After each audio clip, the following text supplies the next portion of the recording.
नमस्कार दोस्तों, मैं मोहन कौशिक आपका हार्दिक स्वागत करता हूं अपने YouTube चैनल एग्जाम विद हरियंत पर। जैसा कि आप सभी जानते हैं कि हम हर रोज काफ़ी सारे कंसेप्ट लेकर आते हैं ताकि हमारे स्टूडेंट्स को ज़्यादा से ज़्यादा वैरायटी का डेटा प्रोवाइड किया जा सके। तो सेम उसी बात को ध्यान में रखते हुए दोस्तों आज हम शुरू करने वाले हैं आपके साथ में सबसे इंपॉर्टेंट टॉपिक आपके एग्जाम के लिए, वो है एडवर्ब का। अकेला एक ऐसा टॉपिक है जिसके बारे में यदि बात की जाए तो जितनी बात की जाए उतनी कम है, क्योंकि अकेला एक ऐसा टॉपिक है जो वर्ब के अलावा एडवर्ब को, प्रीपोजिशन को, या ये कहिए कि जिस भी वर्ड की बात करते हैं तो सभी चीजों को मॉडिफाई करने का काम यदि कोई कर सकता है तो अकेला ही एक वर्ड है और उसे हम कहते हैं एडवर्ब। अकेला ही एक वर्ड है, उसे हम कहते हैं एडवर्ब। तो आज जो कंपोनेंट हम पढ़ेंगे उसके अंदर हम सबसे पहले नोटिस करेंगे। क्या नोटिस करेंगे कि एडवर्ब किस किस चीज को मॉडिफाई करता है, किस किस चीज को मॉडिफाई करने के अलावा वो सेम काम कर सकता है। तो दोस्तों सबसे पहली चीज ध्यान देनी है, एडवर्ब की जब भी बात की जाएगी तो एडवर्ब एक बहुत ज्यादा इंटरेस्टिंग टॉपिक होने के साथ साथ यूजफुल टॉपिक भी है। एडवर्ब का काम होता है चीजों को मॉडिफाई करना। असलियत में इसको मॉडिफायर कहा जाता है, असलियत में बोला जाता है इसे मॉडिफायर। मॉडिफायर का मतलब होता है जो किसी भी चीज को मॉडिफाई कर दे। अब अगर आप इसमें देखेंगे तो सबसे पहले जब भी हम बात करेंगे एडजेक्टिव की, जब भी हम बात करेंगे एडजेक्टिव की, तो एडजेक्टिव को मॉडिफाई करना है, यानी विशेषण के बारे में और अतिरिक्त विशेषता बतानी है या उसके बारे में और भी कुछ नई चीजों को ऐड ऑन करना है तो हम यूज करते हैं एडजेक्टिव का, यानी एडजेक्टिव को मॉडिफाई करने के लिए एडवर्ब का। याद रखिएगा एडवर्ब ऑफ क्वांटिटी यूज होगा इसके लिए, जो हम अभी आगे बताएंगे।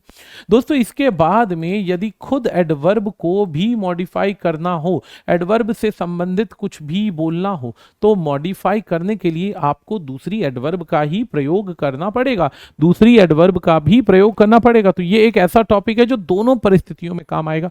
तीसरा पॉइंट यदि देखते हैं तो वर्ब की बात करते हैं। चलो, वर्ब को भी मॉडिफाई यदि करना है तो वर्ब के लिए भी मॉडिफायर बनता है और वो वर्ब के लिए जो मॉडिफायर बनेगा वो भी एडवर्ब कहलाएगा। इसके बाद में दोस्तों आपको पता है कि प्रीपोजिशन के लिए भी हम मॉडिफायर में एडवर्ब का यूज करते हैं। मॉडिफायर कैसे कभी भी किसी भी चीज की एग्जैक्ट पोजीशन बतानी होती है तो वहां पर भी हम मॉडिफायर में किसका यूज करेंगे, आपके एडवर्ब का। लास्ट नॉट द लीस्ट, कई बार हम कंजंक्शन को भी मॉडिफाई करते हैं और कंजंक्शन को भी मॉडिफाई करने के लिए, कंजंक्शन को भी मॉडिफाई करने के लिए एडवर्ब का यूज होता है। याद रखना एडवर्ब जो होता है ये सभी चीजों को मॉडिफाई करता है। अब आता है नंबर 6, ये पूरे के पूरे सेंटेंस को भी मॉडिफाई कर सकता है। तो अकेला अगर एडवर्ब की बात करते हैं तो एडवर्ब अकेला एक ऐसा टॉपिक है जो लगभग सभी चीजों की मॉडिफिकेशन का कार्य करता है। अब पता है आपको कि एडजेक्टिव क्या होता है, विशेषण। विशेषण होता है संज्ञा की विशेषता बताना, तो संज्ञा के लिए विशेषण आएगा, विशेषण के लिए एडवर्ब आएगा। ये एक स्ट्रक्चर आपको इधर देखने को मिल सकता है। सेम ऐसे ही अगर हम बात करते हैं तो एडवर्ब खुद को मॉडिफाई तभी करेगा जब ये वर्ब को मॉडिफाई करेगा। तो अब आप नोटिस कीजिए, वर्ब को मॉडिफिकेशन के लिए एडवर्ब और इस एडवर्ब को मॉडिफिकेशन के लिए फिर से एडवर्ब। तो सभी चीजों को मॉडिफाई करना होगा, तो सभी चीजों के लिए एडवर्ब ही सबसे इंपॉर्टेंट पार्ट बन जाता है, सबसे इंपॉर्टेंट पार्ट बन जाता है। अब अगर बात करते हैं एडवर्ब की परिभाषा की, तो हम इसकी परिभाषा में कह सकते हैं कोई एक ऐसा वर्ड जो वर्ब से लेकर एडजेक्टिव, प्रीपोजिशन, कंजंक्शन और सेंटेंस को मॉडिफाई यदि करे, और सेंटेंस को यदि मॉडिफाई करे तो उसे हम एडवर्ब कहते हैं। कुछ कुछ एक दो एग्जांपल देखते हैं, समझना आसान हो जाएगा, समझना आसान हो जाएगा। फिर हम इससे बात रिलेटेड काफी सारी चीजों को पढ़ते हैं, सबसे रिलेटेड फिर हम काफी सारी चीजों को पढ़ेंगे। तो चलिए देखते हैं, हमारे पास एडवर्ब की बात करते हैं, एडवर्ब के कुछ एग्जाम्पल्स की बात करते हैं। तो एग्जाम्पल क्या है भाई हमारे पास में, एग्जाम्पल को देखते हैं। तो जैसे सबसे पहला एग्जाम्पल बोला मैंने ब्यूटीफुल। अब पहला एग्जाम्पल मैंने बोला ब्यूटीफुल, तो इधर हमने ब्यूटीफुल की जगह दूसरा वर्ड क्या बोला, एक्सट्रीमली ब्यूटीफुल। हमने एक वर्ड बोला एक्सट्रीमली ब्यूटीफुल, तो ब्यूटीफुल हो गया आपका एडजेक्टिव और एक्सट्रीमली हो गया आपका एडवर्ब। ऐसे ही हमने दूसरा वर्ड बोला, मैंने कहा वो गाड़ी चला रहा है तो या लिख रहा है, शी राइट्स, वो लिखती है, कैसे लिखते हैं, ब्यूटीफुली। तो शी राइट्स ब्यूटीफुली, ब्यूटीफुल से बन गया ब्यूटीफुली, तो ये भी क्या बन गया, एक एडजेक्टिव बन गया। इसी के बाद में ब्यूटीफुली एडवर्ब बन गया, ये हो गया वर्ब। ऐसे ही एक और सेंटेंस मैंने बोला कितना ब्यूटीफुली, तो शी राइट्स वेरी ब्यूटीफुली, बहुत ज्यादा, तो ब्यूटीफुली को भी दिखाना है तो उसके लिए भी आ गया एक और एडवर्ब। ऐसे ही वर्ड आ गया वेरी ब्यूटीफुली। चौथे में जब आपने कहा पतंग उड़ रही है, कहां उड़ रही है, मेरे सर के ऊपर उड़ रही है, तो मैंने कहा over my head, over my head, कितनी ऊपर, over my head, over my head. भाई कौन सा ओवर, ऊपर है कौन से वाला, तो आप कहेंगे एग्जैक्टली ओवर माई हेड। आप क्या बोलेंगे, एग्जैक्टली ओवर माई हेड। तो प्रीपोजिशन हो गया आपके पास में ओवर, और ओवर के लिए आ गया प्रीपोजिशन। ऐसे ही आप कंजंक्शन में एक वर्ड यूज करते हैं सिंपली बिकॉज, सिंपली बिकॉज। तो अब ये बिकॉज क्या है, बिकॉज एक कंजंक्शन है, और बिकॉज से पहले क्या आया, सिंपली, तो सिंपली क्या हो गया, एक और एडवर्ब हो गया। ऐसे ही आपके पास में अनफॉर्चुनेटली जैसे वर्ड आते हैं, ऐसे ही आपके सामने अनफॉर्चुनेटली जैसे वर्ड्स आते हैं आई एम सॉरी, अनफॉर्चुनेटली जैसे वर्ड्स आते हैं। अनफॉर्चुनेटली जैसे वर्ड जो होते हैं ये भी क्या करते हैं, मॉडिफायर बन जाते हैं पूरे के पूरे सेंटेंस का।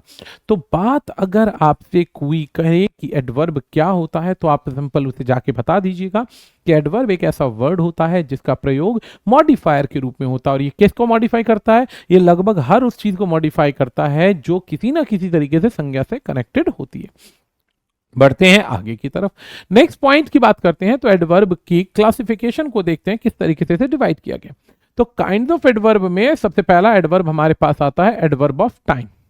जितने भी शब्दों में आप समय की बात करते हैं, जैसे आप बात करते हैं टुडे की, आप ऐसे ही बात करते हैं टुमारो, यस्टरडे, ऐसे ही आप बात करते हैं नाउ, ऐसे ही आप बात करते हैं जस्ट यानी अभी अभी। तो जब भी आप टाइम की बात करेंगे तो टाइम की बात करने वाले शब्द जो बन जाएंगे वो बन जाएंगे एडवर्ब, वो टाइम की बात करने वाले शब्द बन जाएंगे एडवर्ब ऑफ टाइम। आगे बढ़ते हैं तो प्लेस की बात करते हैं। जब भी आप कहते हैं यहां पर यानी हेयर, वहां पर यानी देयर, ऊपर नीचे, अप डाउन, इंडोर्स आउटडोर्स, ऐसे शब्द जो होते हैं ये बात करते हैं टाइम की। याद रखिएगा जब आप किसी से सवाल पूछते हैं व्हेन, यानी आप एक्शन पूछते हैं कब हुआ, तो व्हेन के लिए आप यूज करते हैं adverb of place, I am sorry adverb of time. Adverb of time use करेंगे व्हेन के लिए, यानी जब भी आप सवाल पूछते हैं काम कहां हो रहा है, कहां हो रहा है, तो कहां को दिखाने के लिए एडवर्ब ऑफ प्लेस का यूज होगा। काम कितनी ज्यादा बार हो रहा है, हाउ मैनी टाइम्स। जब आप सवाल पूछते हैं टाइम्स के बारे में कितनी बार, तो हाउ मैनी टाइम्स, वैरायटी की नहीं, समय में कितनी बार, तो आप यूज करते हैं एडवर्ब ऑफ फ्रीक्वेंसी। आप यूज करते हैं adverb of frequency. Adverb of frequency बहुत इंपॉर्टेंट है, सबसे ज्यादा एडवर्ब इसी से बनता है जिसके अंदर बच्चे के सामने काफी सारे वर्ड्स आ जाएंगे जो लगभग देखने में एक जैसे होंगे, लगभग एक जैसे होंगे, लेकिन इनका यूज हर बार अलग होगा, इनका यूज हर बार अलग होगा। जैसे वेरी, मच, क्वाइट, ऐसे वर्ड जो हैं ये एडवर्ब ऑफ फ्रीक्वेंसी। ये याद रखिएगा जब भी आप पूछते हैं कितनी बार, तो इसमें आप वर्ड यूज करते हैं, आप जैसे वर्ड यूज करते हैं नहीं ये गड़बड़ लिख दिया भाई, गड़बड़ लिख दिया थोड़ा सा। एडवर्ब ऑफ फ्रीक्वेंसी में हम डालेंगे टाइम्स यानी ऑलवेज, नेवर, सेल्डम, ऐसे शब्दों को यूज करते हैं तो एडवर्ब ऑफ फ्रीक्वेंसी आता है। जैसे हम सवाल पूछते हैं कितनी बार कोई एक्शन हुआ, कितनी बार कोई भी एक्शन परफॉर्म किया गया, तो वहां पर हम यूज करते हैं एडवर्ब ऑफ फ्रीक्वेंसी को। अब बात करते हैं एडवर्ब ऑफ मैनर को। एडवर्ब ऑफ मैनर क्या होता है, एडवर्ब ऑफ मैनर बच्चा जब भी आप एडजेक्टिव के साथ में, किसी भी एडजेक्टिव के साथ में एलवाई का प्रयोग कर देते हैं, किसी भी एडजेक्टिव के साथ में एलवाई का प्रयोग कर देते हैं तो वो बन जाता है एडवर्ब, वो बन जाता है एडवर्ब। जैसे स्ट्रॉन्ग से स्ट्रांगली हो गया, ब्यूटीफुल से ब्यूटीफुली हो गया, केयरफुल से केयरफुली हो गया, बिग, ऐसे ही जब बहुत सारे एडजेक्टिव्स आते हैं तो उनके साथ में एलवाई लगा सकते हैं। साउंड से साउंडली बन जाता है, याद रखिएगा, लाउड से लाउडली बन जाता है। अगला वर्ड आता है एडवर्ब ऑफ क्या है, डिग्री। एडवर्ब ऑफ डिग्री, जब भी हम विशेषण में एक बात पूछते हैं कितना, जब भी हम विशेषण से एक बात पूछते हैं कितना, तो हम बात करते हैं हाउ मच की। हम बात करते हैं बच्चा किसकी बात करते हैं, हाउ मच की। जब हम बात करते हैं कितना तो वर्ड आ जाता है हाउ मच। कितना कई बार हम यूज करते हैं, तो एक्चुअल में जो बाय मिस्टेक वर्ड ऊपर लिख दिए गए थे वो वर्ड सारे के सारे एडवर्ब ऑफ क्वांटिटी के हैं। जैसे वेरी हो गया, टू मच हो गया, मच टू हो गया, इसके बाद में क्वाइट हो गया, ऐसे वर्ड जो हैं ये सब आ जाएंगे आपके एडवर्ब ऑफ क्वांटिटी में। फेयरली, रादर, ये सब आपके एडवर्ब ऑफ क्वांटिटी का पार्ट है। ठीक है भाई, आगे बढ़ते हैं। आगे बढ़ते हैं तो एडवर्ब ऑफ अफर्मेशन और नेगेशन आता है। जब भी हम किसी स्टेटमेंट में ये कहते हैं कि हाँ यह कार्य 100% होगा, हाँ यह कार्य होगा ही होगा, तो एडवर्ब ऑफ फ्रीक्वेंसी की बात होती है। एडवर्ब ऑफ फ्रीक्वेंसी में जितने भी सवालों में हाँ का जवाब आए, yes, sure, certain, surely, Indeed, तो ये वर्ड्स बन गए, क्या बन गए, एडवर्ब ऑफ अफर्मेशन। नेगेशन में नो, नॉट एट ऑल जैसे वर्ड आ जाएंगे, तो ये क्या बन गए, adverb of affirmation and negation. अब बात करते हैं एडवर्ब ऑफ रीजन की। बच्चा जब भी आप किसी कार्य के अंदर, किसी भी कार्य के अंदर वर्ब से कार्य होने का कारण पूछते हैं व्हाई, वर्ब से कार्य होने का कारण पूछते हैं व्हाई, ऐसा क्यों हुआ, ऐसा क्यों हुआ, तो वहां पर आप यूज करते हैं बच्चा एडवर्ब ऑफ रीजन को। वहां पर आप यूज करते हैं एडवर्ब ऑफ रीजन। रीजन यानी क्यों हुआ, तो रीजन देने के लिए आपके पास में यहाँ पे 3 वर्ड है। अब रीजन देने के लिए 3 वर्ड हैं, जैसे हैंस हो गया, देयरफॉर हो गया, कॉन्सिक्वेंटली हो गया, ऐसे वर्ड्स जो हैं ये बनते हैं हमारे, क्या बनेंगे, ये वर्ड बनेंगे एडवर्ब ऑफ रीजन। अगला वर्ड आता है रिलेटिव एडवर्ब का। अगला वर्ड आता है रिलेटिव एडवर्ब। अब रिलेटिव एडवर्ब जो होता है रिलेशन क्रिएट करेगा। अगर प्लेस के लिए रिलेशन आना है तो वेयर आ जाएगा, टाइम के लिए रिलेशन आना है तो वाई आ जाएगा, काम के लिए रिलेशन आना है तो हाउ हो जाएगा, ऐसे ही व्हाट जैसे वर्ड आ जाएंगे। तो जब आपको रिलेटिव एडवर्ब का यूज करना है तो लगभग ये सभी शब्दों का प्रयोग किया जाता है। अगला वर्ड आता है इंटेरोगेटिव एडवर्ब। जितने भी हमने एडवर्ब पढ़े हैं, यदि हम उसके बारे में जानकारी पाना चाहते हैं, जानकारी पाना चाहते हैं कितना कैसे, तो इंटेरोगेटिव एडवर्ब का यूज किया जाता है। इंटेरोगेटिव एडवर्ब में याद रखिए, अब ध्यान से सुनना, बहुत इंपॉर्टेंट है। एडवर्ब ऑफ रीजन जानना है तो हमें यूज करना पड़ेगा बच्चा वाई। प्लेस जानना है तो आप यूज करेंगे वेयर। टाइम जानना है तो व्हेन। किसी काम को करने का मैनर जानना है तो हाउ मच।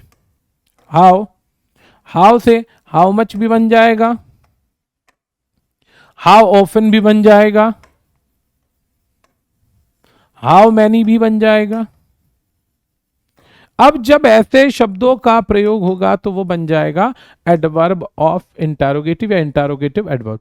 लास्ट बनता है एक्सक्लामेटरी। जब हम किसी चीज को देख के रिएक्शन देते हैं, रिएक्शन देने का मतलब होता है हम कैसा रिएक्ट करते हैं, हम कैसा बर्ताव करते हैं, तो वो बन जाएगा एडवर्ब ऑफ, क्या बन जाएगा, adverb of exclamatory, exclamation. Why, how, तो ऐसे वर्ड जो हैं ये हाउ, व्हाट, तो ये बन जाएंगे एडवर्ब ऑफ एक्सक्लामेटरी। तो अब जब हम इसके काइंड्स के बारे में बात कर चुके हैं, अब हम बात करते हैं कुछ छोटे छोटे रूल्स की। वैसे रूल्स बहुत सारे हैं, हालांकि इसमें रूल्स को पढ़ना है तो डिटेल में इस टॉपिक को पढ़ने के अंदर पता है कम से कम 6 से 7 क्लासेस तक ये टॉपिक जो है ना कॉन्स्टेंटली चलता है। इस 6 क्लास के अंदर बच्चे को हम प्रयास करके ये बताते हैं कि इससे रिलेटेड ये क्वेश्चन आया, ये ऐसे पढ़ना और ये ऐसे इसकी पोजीशन है। इस टॉपिक के अंदर सबसे पहले काइंड्स पढ़ाए जाते हैं, फिर पोजीशन बताया जाता है, पोजीशन के बाद डिफरेंस बताया जाता है कि वेरी में, क्वाइट में, मच में, टू में क्या डिफरेंस है, कहां पर इसका यूज होता है, टू मच और मच टू में कहां डिफरेंस होता है। तो ये बहुत ज्यादा बड़ा टॉपिक है, लेकिन क्योंकि ये एक तरीके से इंट्रोडक्शन वाला सेक्शन हम आपको दे रहे हैं तो जाहिर सी बात है उसके अंदर हम आपको कुछ कुछ जानकारी देके फर्दर आगे प्रोसेस करेंगे नई चीजों के साथ में। तो शुरुआत करते हैं पॉइंट की। अब बच्चा इस पूरे टॉपिक को तो घर पे आराम से पढ़ लेना, नोट बना देंगे, इसका नोट्स है ये वैसे, लेकिन सबसे पहला पॉइंट क्या है बच्चा, पॉइंट है कि संज्ञा के साथ में, संज्ञा के साथ में जब भी आप ly का प्रयोग करते हैं, संज्ञा के साथ में जब भी आप एलवाई का प्रयोग करते हैं तो वो बन जाता है एडजेक्टिव। बच्चा वो बन जाता है एडजेक्टिव, ये बात याद रखिएगा। जब संज्ञा के साथ में एलवाई का प्रयोग होगा तो वो बन जाएगा एडजेक्टिव, याद रखना। जैसे कावर्ड कहते हैं कायर को, ऐसे निगाड़ मन मारने को कहते हैं। माइजर कंजूस, स्कॉलर कहते हैं जो व्यक्ति स्कॉलर काम करे, बहुत जबरदस्त हो, जो बेसिकली बहुत अच्छा परफॉर्म कर सकता हो। फ्रेंड कहते हैं दोस्त को। जब इसके साथ में एलवाई जोड़ा, जब इसके साथ में एलवाई जोड़ा तो कावर्ड से बना कावर्डली, निगार्ड से बना बच्चा निगार्डली, माइजर से बना माइजरली, स्कॉलर से बना स्कॉलरली, और फ्रेंड से क्या बन जाएगा? फ्रेंडली। अब जब इन सभी वर्ड्स को हम जोड़कर बना देते हैं एडजेक्टिव, तो एडजेक्टिव बनाने के बाद इसका एडवर्ब का भी फॉर्म बनता है, एडवर्ब फॉर्म भी बनता है। तो कैसे बनेगा? अगर मुझे इसके बाद में कावर्ड का एडवर्ब बनाना है तो मैं कावर्ड लिली नहीं करूंगा, एलवाई दोबारा से नहीं जोड़ सकता, आई एलवाई नहीं जोड़ सकता। अब मुझे इसे एडवर्ब को बनाने के लिए मुझे क्या करना पड़ेगा? इसे चेंज करना पड़ेगा, और मैं क्या कहूंगा? In a cowardly manner, in a cowardly manner, in a niggardly manner, in a miserly manner, in a scholarly manner और in a friendly manner। आपको कुछ नहीं करना है, बस इसके साथ में थोड़ा सा परिवर्तन कर दीजिए, in a dash manner कर दीजिए, ये एडजेक्टिव से एडवर्ब हो जाएगा। याद रखना, केवल उन्हीं वर्ड्स के साथ में ये एडवर्ब बन सकता है जब नाउन से कोई वर्ड एलवाई बनाकर एडजेक्टिव बने, अन्यथा एडजेक्टिव के साथ तो हम एलवाई लगाते ही हैं। ठीक है भाई, बढ़ते हैं नेक्स्ट कंपोनेंट की तरफ। अगला कंपोनेंट क्या कहता है? अगला कंपोनेंट हमारे पास में है, क्या है? याद रखने योग्य बात है, बहुत सारे एडजेक्टिव्स हैं, बहुत सारे एडजेक्टिव्स आपको मिलेंगे जिनके साथ में एलवाई लगाते के साथ ही वो एडवर्ब बन जाते हैं। जैसे कॉस्ट से कॉस्टली, बीस्ट से बीस्टली, कावर्ड से कावर्डली, डेड से डेडली, फ्रेंड से friendly, likely, brotherly, kingly, leisurely, lovely, lively, womanly, princely, scholarly, silly, ये सब वर्ड जो हैं बेशक एलवाई पर अंत होते हैं, लेकिन ये विशेषण नहीं है, ये विशेषण नहीं है। बच्चा अक्सर गलती करता है और हम यही चाहेंगे कि गलती करने की जगह हमारी क्लास से जुड़े हो तो कुछ मेजर इंपॉर्टेंट जो इसके अंदर पार्ट्स हैं उसको लिख लीजिए, पार्ट से कनेक्ट हो जाइए, ताकि आगे इससे रिलेटेड चीजें आपको देखने को मिल जाए। बढ़ते हैं आगे की तरफ। अगला कंसेप्ट क्या कहता है बच्चा? अगला कंसेप्ट ये कहता है कि जब भी आपके सामने ये वाली वर्ब्स का प्रयोग होता है, जैसे सी, स्मेल, टेस्ट, हियर, फील, ऐसी एडवर्ब का यूज होता है, तो इनके साथ में सदैव आप यूज करेंगे, किसका यूज करेंगे? सदैव इनके साथ में सदैव यूज करेंगे एडजेक्टिव का, एडवर्ब का यूज नहीं करेंगे, एडवर्ब का यूज नहीं करेंगे। जैसे आपने लिखा the food taste, the food taste, food हो गया सब्जेक्ट, टेस्ट हो गया वर्ब। फूड यानी खाने में से बू आ रही है, बदबू आ रही है, तो the food taste badly, food taste badly, badly नहीं होगा। क्यों नहीं होगा? ये वाली वर्ब्स के साथ में सदैव एडजेक्टिव का यूज होता है, एडवर्ब का नहीं। आपने कई जगह पढ़ा होगा, द मैंगो टेस्ट स्वीट लिखा जाता है, स्वीटली नहीं लिखा जाता है। मैंगो टेस्ट स्वीट लिखा जाता है, स्वीटली नहीं लिखा जाता। जब स्वीटली नहीं लिखा जाता इट मींस ये गलत कंस्ट्रक्शन है, इसे ठीक करना उतना ही जरूरी है जितना आपके लिए बाकी चीजों को जानना जरूरी है। तो क्या सही बनेगा? ऐसे ही बनेगा, टेस्ट स्वीट, ऐसे ही द चाइल्ड। लेकिन अब यहां पर अगर वो वर्ब हट गई, taste, see, smell, feel, hear हट गई, तो आपको बाकी वर्ब्स के साथ में वर्ड चेंज करना है। जैसे हमने कहा द चाइल्ड बिहेव बैडली, आपने क्या देखा? चाइल्ड बिहेव बैडली, चाइल्ड ने बहुत बुरा बर्ताव किया, तो बिहेव वर्ब है, उन वर्ब्स को छोड़ दो तो बाकी सबके साथ एलवाई आना कंपलसरी है। ऐसे ही जैसे कहते हैं इट फील्स कोल्ड, यानी ठंड है बहुत ज्यादा, आज बहुत ज्यादा ठंड है। लेकिन अगर मैं कहता हूं कोल्ड से कोल्डली, तो कोल्डली बनता है नीरस, जिसमें मन ना करे, स्वाद ना हो या बात करने का मन ना करे। तो जैसे हमने कहा ही रिप्लाइड, उसने जवाब दिया, कोल्डली टू माई क्वेश्चंस, उसने मेरे बातों का जवाब बिना मन के दिया, बहुत कोल्ड रिएक्शन दिया, मतलब उसका मेरे से बात करने का मन ही नहीं था। उसने इस प्रकार से जवाब दिया जैसे कि उसे कोई आवश्यकता ही नहीं है। जब आवश्यकता नहीं है तो याद रखिएगा कोल्ड और कोल्डली अलग है। ऐसे ही ऊपर वर्ब के साथ में क्या आएगा, कैसे आएगा, वो बताया, ध्यान रखिएगा, भूलना नहीं। ऐसी ही कुछ और भी वर्ब है जिनके बाद में आप एडजेक्टिव का यूज करते हैं, एडवर्ब का नहीं। ऐसी कुछ और वर्ब है, कौन कौन सी वर्ब है देखते हैं। जैसे seem, like, look, improve, make, keep, grow, get, turn, be, become, ये सब के बाद में एडजेक्टिव चाहिए। एडजेक्टिव चाहिए बच्चा, इन्हीं से जब आप भिन्न भिन्न प्रकार के क्वेश्चन देखते हो, आप चाहे आप बेसिकली एनडीए के एग्जाम में देख लो, बैंक एग्जाम में देख लो, आपको पता बैंक एग्जाम में सबसे ज्यादा एडवर्ब के क्वेश्चन देखने को मिलते हैं। सेम ऐसे ही आप सीडीएस देख लीजिए, आप आरएएस देख लीजिए, आप कोई भी एग्जाम देख लो, एसएससी देख लो, चलो स्टेनो देख लो, उन सब के अंदर ये सबसे इंपॉर्टेंट टॉपिक कंसीडर होता है। तो टॉपिक जब इंपॉर्टेंट कंसीडर हो रहा है तो आपको इसके लिए पढ़ना भी उतना ही अनिवार्य है, उसी तरीके से इसको फोकस करना भी जरूरी है। तो चलिए बढ़ते हैं आगे की तरफ, कंस्ट्रक्शन करते हैं। नेक्स्ट कंपोनेंट क्या कहता है हमारा, नेक्स्ट कंपोनेंट क्या कहता है, नेक्स्ट कंपोनेंट में बच्चा अब हमारे पास आ गए सवाल, अब आ गए हमारे पास सवाल। अब सवालों को देखते हैं, सवालों को देखते हैं भाई क्या आंसर बनेगा, कैसे क्वेश्चन देखने हमने, ठीक है। तो सबसे पहला सवाल है, एक बार देखते हैं, धीरे धीरे सवालों को करते चलेंगे। हमने आपके लिए काफी सारे सवालों की कंस्ट्रक्शन रखी है। अब ये जो सवालों की कंस्ट्रक्शन है डेफिनेटली इससे आपको काफी कुछ सीखने को मिलेगा, ठीक है जी। चलिए शुरू करते हैं। सवाल नंबर 1, सबसे पहली चीज है कि हमने सभी एग्जाम्स को फोकस करते हुए इस टॉपिक से जितने क्वेश्चन बन सकते हैं हमने सबको इकट्ठा किया है। हमने सारे क्वेश्चन इकट्ठे किए हैं, ये बात याद रखिए, सारे जितने हो सकते हैं सारे। तो पहला वर्ड क्या कहता है, the faculty worked very hardly, faculty worked very hardly to prove क्या है, the score of weak student, to improve the score of weak student. कहता है, क्या कहता है भाई, फैकल्टी ने, अध्यापक ने बहुत मेहनत किया ताकि विद्यार्थियों का स्कोर बढ़ाया जा सके। अब गड़बड़ क्या है, गड़बड़ बच्चा ये है कि यहां पर दो वर्ड आते हैं, एक वर्ड आता है हार्ड और एक वर्ड आता है हार्डली, एक वर्ड आता है हार्ड और एक वर्ड आता है हार्डली। हार्ड और हार्डली दोनों में एक दिक्कत क्या है, हार्ड एक विशेषण भी है और एडवर्ब भी है। जब आप इसे कहते हैं कठोर, कठोर का मतलब होता है बहुत ज्यादा मेहनत करना, ठीक है। और हार्डली होता है शायद ही कोई, हार्डली होता है शायद ही कोई, हार्डली होता है शायद ही कोई, हार्ड होता है कठोर और हार्डली होता है शायद ही कोई। अब जब बात करते हैं हम शायद ही कोई की, तो आपके सामने डिफरेंस क्रिएट हो जाएगा कि कठोर परिश्रम करता है या शायद ही परिश्रम करता है। हार्डली एक नेगेटिव वर्ड कंसीडर होता है, नकारात्मक शब्द होता है, ये बेसिकली एडवर्ब ऑफ फ्रीक्वेंसी का पार्ट बन जाता है, लेकिन हार्ड एक विशेषण है। तो यहां पर वर्क करते हैं, मेहनत करते हैं, कठोर परिश्रम करते हैं। तो जब ऐसी बात आएगी तो बच्चा हार्डली का प्रयोग यहां पे निरर्थक है, हार्डली का प्रयोग यहां पे निरर्थक है, इसका कोई यूज नहीं होगा। तो हार्डली नहीं, hard to improve the weak student.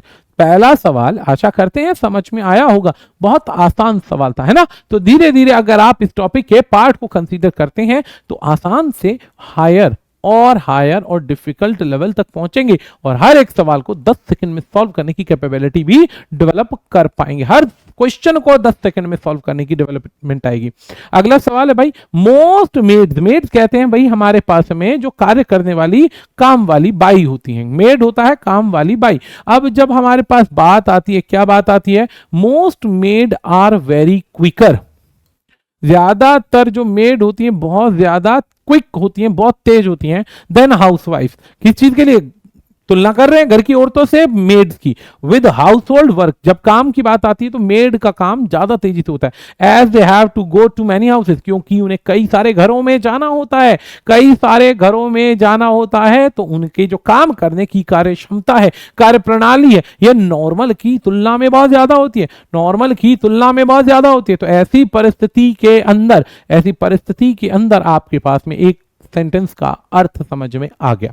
अब बच्चा अर्थ तो समझ में आ गया, लेकिन इसमें डिफरेंस क्या है, क्या उत्तर करेंगे, कैसे सॉल्व करेंगे, तो इसको भी जानना जरूरी है। तो देखते हैं भाई, सबसे पहला पॉइंट यह है कि वेरी के साथ में सदैव पॉजिटिव डिग्री का यूज होता है।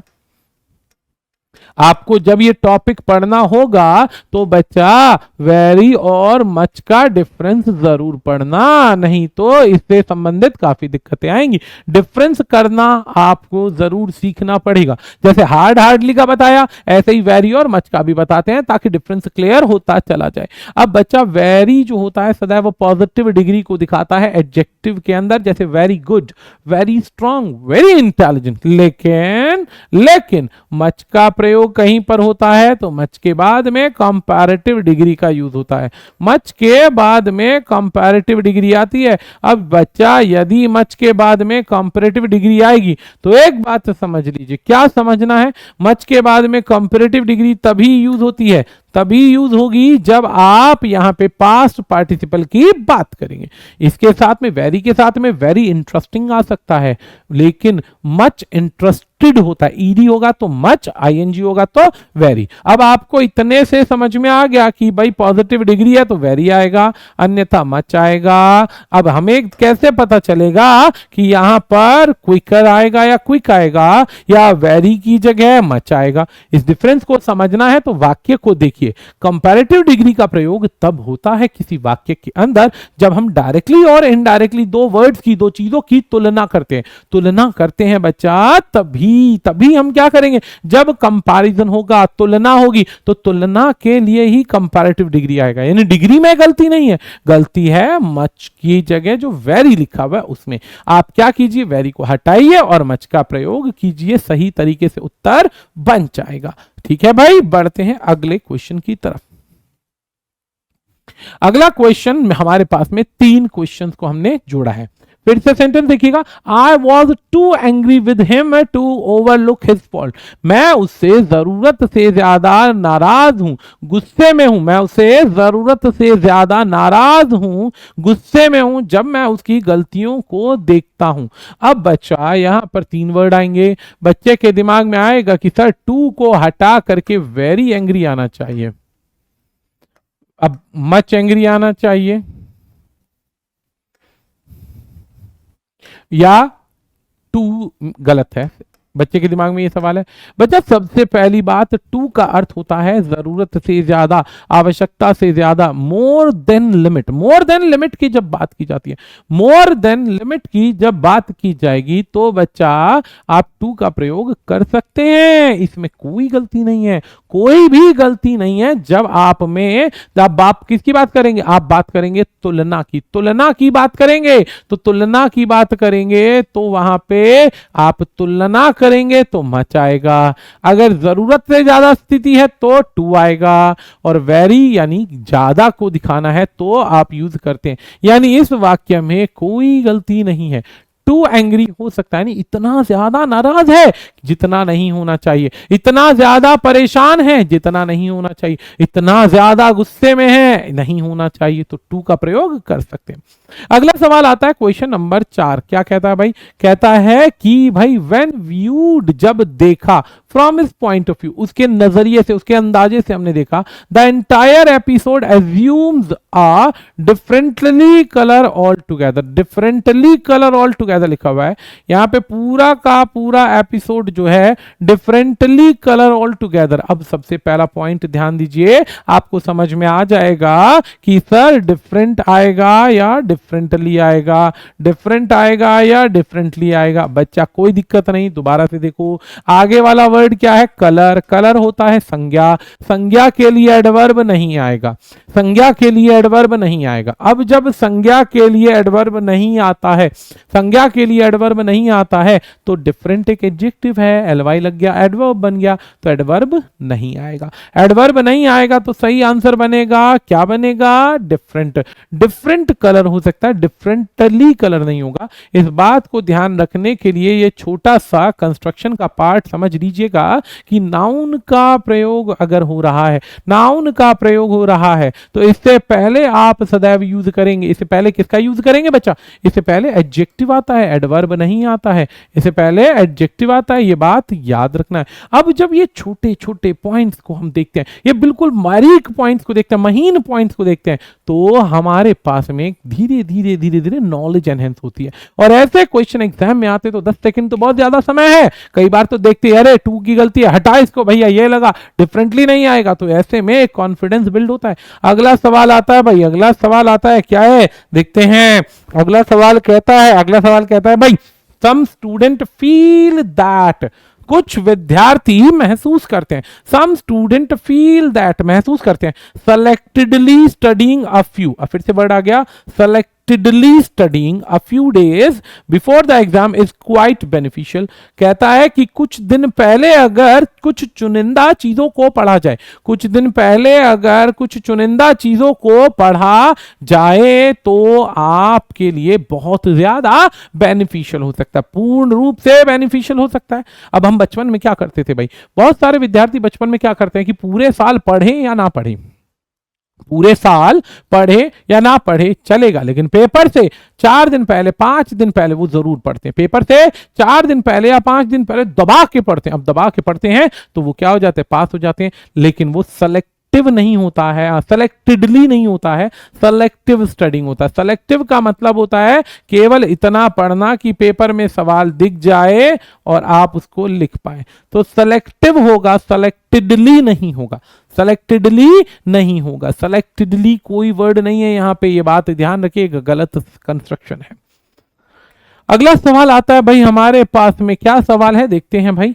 कहता है कि although she is my mother, हालांकि वो मेरी माता है, I cannot ask her for money, मैं उनसे पैसा नहीं मांग सकता बिना किसी रीजन के। रीजन हो गया संज्ञा, वैलिड हो गया हमारे पास एडजेक्टिव, और एलवाई लगा के इन्होंने बना दिया एडवर्ब। अब संज्ञा के लिए एडवर्ब नहीं आता है तो वैलिडली नहीं आएगा, वैलिड रीजन आएगा। कहता है कि बिना किसी पर्पज के, यार कोई लॉजिक तो है नहीं, किसी बड़े रीजन नहीं है तो मैं अपनी माता से अनावश्यक पैसे नहीं मांग सकता, नहीं मांग सकता। तो ये पार्ट बनेगा वैलिडली नहीं होता है, वैलिड होता है, वैलिड होता है। कई बार हमें पता ही नहीं चलता और हम ना चाहते हुए, कई बार हमें पता ही नहीं चलता और ना चाहते हुए गलत वर्ड्स की फॉर्मेशन कर देते हैं, गलत वर्ड्स की फॉर्मेशन कर देते हैं। तो आपको इन गलत वर्ड से बचना है और इनका प्रयोग नहीं करना है। अगला सवाल आता है क्वेश्चन नंबर 8, क्वेश्चन नंबर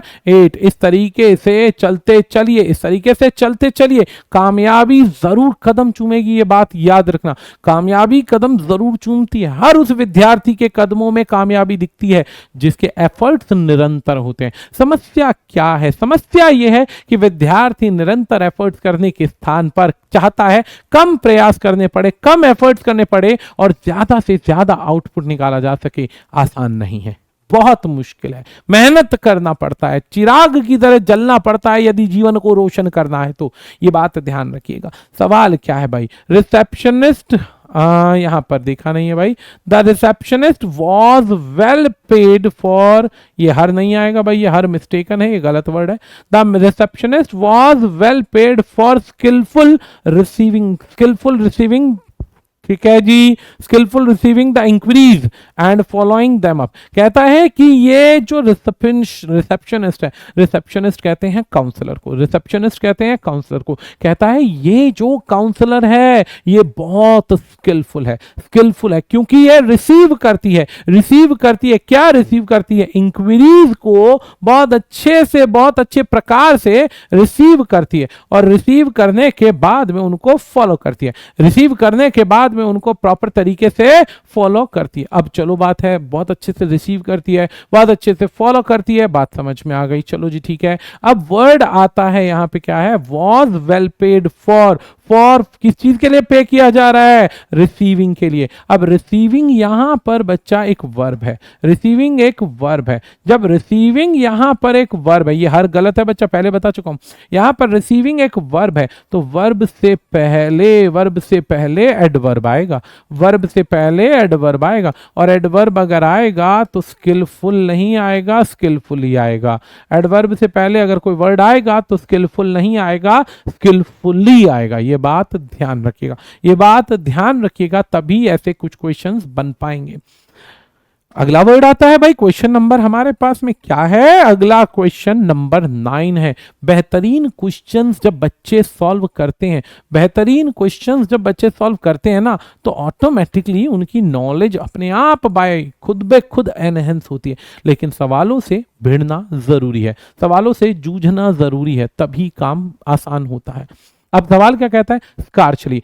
बच्चा स्कारचली हार्डली एक एडवर्ब भी है, स्कारचली और हार्डली एक कोरिलेटिव कंजंक्शन भी है। ये दोनों पार्ट में यूज होता है, ये दोनों पार्ट में यूज होता है, यानी ये एडवर्ब भी है, ये कंजंक्शन भी है। जब दोनों पार्ट में यूज हो रहा है तो आसानी से समझना पड़ेगा कि मुश्किल से इसका उत्तर बनता है। इसका बनता उत्तर क्या है, अभी ऐसा हुआ ही था कि ऐसा हो गया, अभी ऐसा हुआ ही था कि ऐसा हो गया। तो चलो भाई, scarcely did I reach the airport, मुश्किल से अभी एयरपोर्ट पहुंचा ही था, नर्वस था, टेंस था, यानी लेट हो गया होगा या कोई रीजन होगा। ठीक है भाई, पहुंच गया, नर्वस और टेंस यानी परेशान था। Then the plane took off, यानी कि प्लेन ने क्या करी, उड़ान भरी, leaving me stranded in an alien palace, alien place, यानी मुझे वो छोड़ गया अकेला पीछे की तरफ। चलो जी ठीक है। अब इस सवाल को जब हम ध्यान से पढ़ते हैं, अब इस सवाल को जब हम ध्यान से पढ़ते हैं, तो इस सवाल में एक्चुअल में असल में एडवर्ब की कोई गलती नहीं है, एडवर्ब की गलती नहीं, असलियत में गलती आएगी, किसकी आएगी, प्लेन जब उड़ान भरता है तो टुक ऑफ। बच्चा यहां पर बाय मिस्टेक एडवर्ब का मिस्टेक दे दिया, असलियत में ये फ्रेजल वर्ब का मिस्टेक है, टुक ऑफ। टुक ऑफ होता है उड़ान भरना, टुक ऑफ होता है उड़ान भरना। टेक ऑफ के लिए ओ डबल एफ का यूज होता है फ्रेजल वर्ब में, ये बात याद रखना। उड़ान भरना, धरती छोड़ना, अलग होना टेक ऑफ के लिए आता है। अगला सवाल है भाई, दे वर एक्सेप्शनल गुड। गुड एक एडजेक्टिव है बच्चा, आप सभी जानते होंगे, गुड बेटर बेस्ट हम बोलते थे, गुड भी बोलते हैं हम, बेटर भी बोलते हैं हम, बेस्ट भी बोलते हैं। तो जब हम बोलते हैं गुड बेटर बेस्ट, तो यहां पर गुड हो गया पॉजिटिव डिग्री, पॉजिटिव डिग्री के लिए एडवर्ब आएगा, पॉजिटिव डिग्री के लिए क्या आएगा, एडवर्ब आएगा। और जब पॉजिटिव डिग्री के लिए एडवर्ब आएगा तो देवर एक्सेप्शनल गुड नहीं होगा। सच्चाई में गुड यानी एडजेक्टिव से पहले एडवर्ब आता है, और एडवर्ब मैंने क्या बताया, एडवर्ब बनेगा एडजेक्टिव के साथ में। बच्चा जी एलवाई को लगा दीजिए, एडवर्ब बन जाएगा, एडजेक्टिव के साथ एलवाई को लगा दीजिए, एडवर्ब बन जाएगा। अब जब एलवाई लगाने से एडवर्ब बन गया, तो एक्सेप्शनल अगर आप लिखते हैं तो एक्सेप्शनल से पहले एलवाई लगा दीजिए और वर्ड बन जाएगा एक्सेप्शनली गुड। क्या वर्ड बन जाएगा, एक्सेप्शनली गुड। तो they were exceptionally good leaders, so all of us listen to them very attentively. इसीलिए हम सभी उनको बहुत अटेंटिवली सुनते हैं, अटेंटिवली सुनते हैं। आपको पता है अटेंटिवली के साथ एक बार पेपर में इन एन अटेंटिवली मैनर लिख दिया था, इन एन अटेंटिवली मैनर लिख दिया था, लेकिन इन एन अटेंटिवली मैनर कोई वर्ड था ही नहीं, अटेंटिवली कोई मैनर था ही नहीं। ठीक है जी, ये बात ध्यान रखिएगा। अटेंटिवली मैनर अगर लगाते हो तो मैनर अपने आप में जब लिख दिया अटेंटिवली, तो आप इसके बाद में मैनर का प्रयोग नहीं करेंगे। बढ़ते हैं आगे की तरफ। John is working very hardly. बच्चा ये वही पहला क्वेश्चन रिपीट हो गया, बिल्कुल वेरी फर्स्ट क्वेश्चन क्या कहता है, वेरी फर्स्ट क्वेश्चन में मैंने हार्ड और हार्डली का डिफरेंस कराया था, वेरी फर्स्ट क्वेश्चन में मैंने हार्ड और हार्डली का डिफरेंस कराया था, याद होगा, भूलना नहीं है भाई। ऐसे ही जब हमने बात करी थी, बहुत मेहनत। तो John is working hard. John is working very hard in the as the examination are fast approaching. जैसे कि आप सभी जानते हैं एग्जामिनर बहुत तेजी से एग्जामिनेशंस पास आ रहे हैं, तो जैसे जैसे एग्जाम पास आते जा रहे हैं जॉन की मेहनत बढ़ती जा रही है, जॉन की मेहनत बढ़ती जा रही है, जॉन की मेहनत बढ़ रही है, तो ऑटोमेटिकली आंसर बन सकता है। अगला सवाल क्या कहता है भाई, अगला सवाल है हमारे पास, the amount which the company has paid to my family. अब जो अमाउंट मेरी कंपनी जो है वो मुझे पे कर रही है, मेरे परिवार को, the amount which the company has paid to my family of the worker was fairly unjustified, was fairly unjustified। सबसे पहला पॉइंट याद रखना, फेयरली और रादर दो वर्ड है बच्चा, फेयरली और रादर दो वर्ड है, फेयरली और रादर दो वर्ड हैं, दोनों के अंदर एक बात समझनी है। क्या समझनी है कि फेयरली का प्रयोग अगर होता है तो पॉजिटिव टोन को दर्शाने के लिए होता है, फेयरली अगर यूज होगा तो केवल और केवल दर्शाएगा पॉजिटिव टोन को दर्शाएगा, ठीक है। और रादर का प्रयोग जो होता है वो नेगेटिव टोन को दर्शाने के लिए होता है।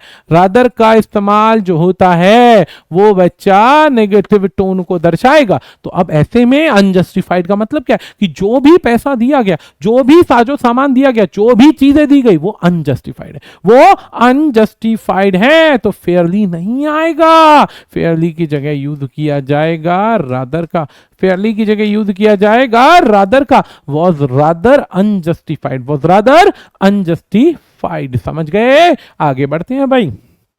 अगला सवाल आता है, he is almost quite competent. Almost भी लगा दिया, क्वाइट भी लगा दिया, कॉम्पिटेंट भी लगा दिया। For the most of the manager he can lead the company to its goal. कहता है कि वो कॉम्पिटेंट है, जितनी आवश्यकता है उसके लिए बहुत अच्छा है, बहुत मेहनती है, लेकिन कंपनी को चलाने के लिए क्या कहता है कि ये कंपनी को उसके गोल तक पहुंचा सकता है। तो जब हम कहते हैं कि भाई वो ऑलमोस्ट कॉम्पिटेंट है, ऑलमोस्ट कॉम्पिटेंट है, तो ऐसे में ऑलमोस्ट का मतलब होता है पूरा पूरा, जितना है लगभग पूरा। ऑलमोस्ट कहता है लगभग पूरा। अब जब ऑलमोस्ट कह रहा है लगभग पूरा, तो ऑलमोस्ट के साथ में या तो क्वाइट मत लगाओ, और यदि बच्चा क्वाइट का यूज है तो ऑलमोस्ट मत लगाओ। ऐसी परिस्थिति के अंदर दोनों में से एक ही कंस्ट्रक्शन लग सकती है भाई। एक ही कंस्ट्रक्शन लगेगी तो आप क्या कीजिए, वो इज क्वाइट कॉम्पिटेंट लगाई। ऑलमोस्ट होता है पूरा पूरा और क्वाइट होता है पूरी तरीके से, तो दो डिफरेंट वर्ड्स का एक साथ यूज नहीं हो सकता। ऑलमोस्ट अप्रॉक्स और क्वाइट होता है कंप्लीटली, तो ये दोनों में डिफरेंस है, दोनों एक साथ यूज नहीं हो सकते। या तो आप किसी को कहेंगे पूरा या लगभग पूरा। तो ऐसे क्वेश्चन जब भी आएंगे आपके पास में, ऐसे क्वेश्चन जब भी आए आपके साथ में, चिंता फ्री रहना है, चिंता फ्री रहना, और उनका आंसर कॉन्फिडेंटली दीजिए, कॉन्फिडेंटली दीजिए, आपका आंसर बन जाएगा।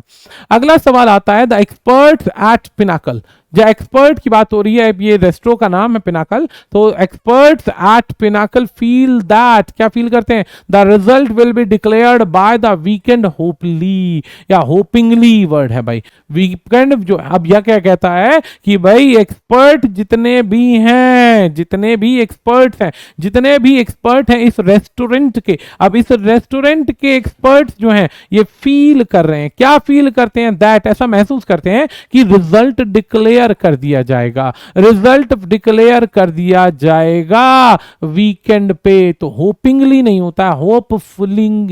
यहां पे पहली बात तो होपिंगली नहीं होता है, पहली बात तो होपिंगली नहीं होता है, होपिंगली की जगह होपफुली आता है। होपिंगली की जगह क्या आएगा, होप से होपफुली बनेगा, होप से होपफुली बनेगा। होपिंगली कोई वर्ड नहीं होता है बच्चा, होपिंगली कोई वर्ड नहीं होता है। और जब कोई वर्ड नहीं है तो समझना जरूरी है कि सही क्या है और गलत क्या है। तो प्रयास करके ऐसे वर्ड्स को रिकॉग्नाइज कीजिए। अगला वर्ड कहते हैं भाई, the product which she sell are. भाई प्रोडक्ट जो वो बेच रही है आर कॉस्टली, कॉस्टली है, dash to allow the pocket for an ordinary man. अब ये इतने कॉस्टली तो हैं कि एक आम आदमी के लिए इन्हें खरीद पाना, एक आम आदमी के लिए इन्हें खरीद पाना बहुत ज्यादा मुश्किल है।